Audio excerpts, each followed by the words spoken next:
if you put women before your goals, you're gonna lose both. You talk about a lot of different concepts in your program and on your stuff, and a lot of them has to do with the idea of abundance. If I was going to nail it all down to one main topic, it is that when you're dealing with the opposite sex, is that when you come from a place of abundance, there's certain things you will not tolerate and certain behavior you will not have. And can you go over that, like where you came up with your overall thesis on male-female interactions?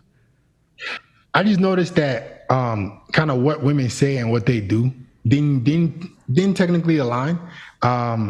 Women will say they like a guy that showers them with attention and is always available, but then you would do that as a man and then you wouldn't get what you want. So for instance, the girlfriend of mine in college that I kind of like made that staple story behind, that was kind of what I fell into the trap of doing. Like I want to see you every day, so and so and so. And me being a track athlete, even though I was busy, I still made all my free time about her. And then eventually we spent too much time together. We started fighting too much.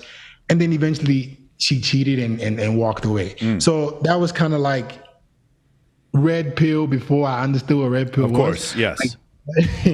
Like, wait, isn't this what you wanted? Isn't this what you told me you wanted? So for me, I've always realized that having your life and your purpose and being your own man is what women would rather be a part of. Like women, they want to come and be a part of your life and not so much you making them your entire life. And that's what would give most men fulfillment. Because a lot of guys think if I make this girl everything about me, like if I give her all my attention, that's gonna make me happy and her happy. And as a matter of fact, it won't. It won't make you happy because you're not living a life of purpose. And it's definitely going to turn her off because she's like, well, I said I wanted this, but he's always there. There's no mystery. There's no excitement. And then you lose the girl and your dreams. Like it's the saying that I've heard, and I love to say all the time, if you put women before your goals, you're going to lose both. Yeah. All right. So, and that's just what it comes down to.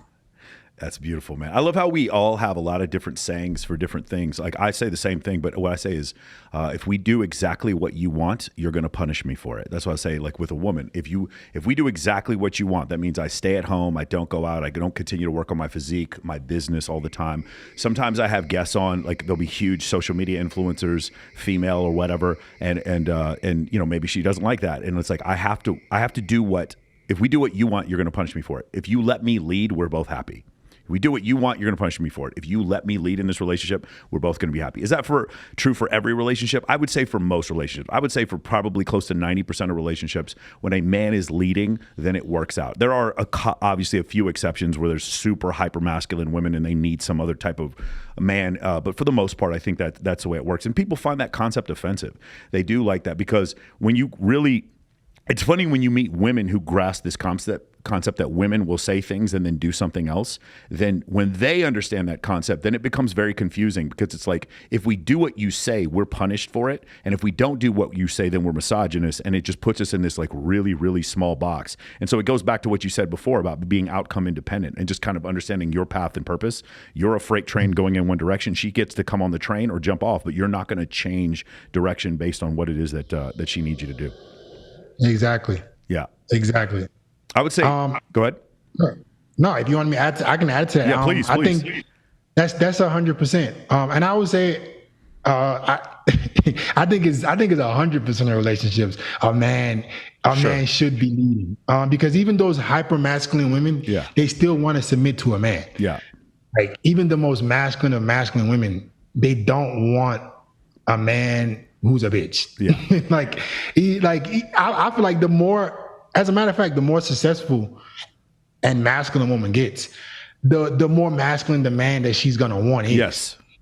It's funny. So there's studies out that talk about this. I believe it's about 1.68 to 1. That's how much more money a man needs to make than a woman. So that means like you see Rihanna, who was worth several $100 million dating a billionaire. It's one of these things where as women make more money or they climb the socioeconomic ladder, they need their husbands to make even more money than them.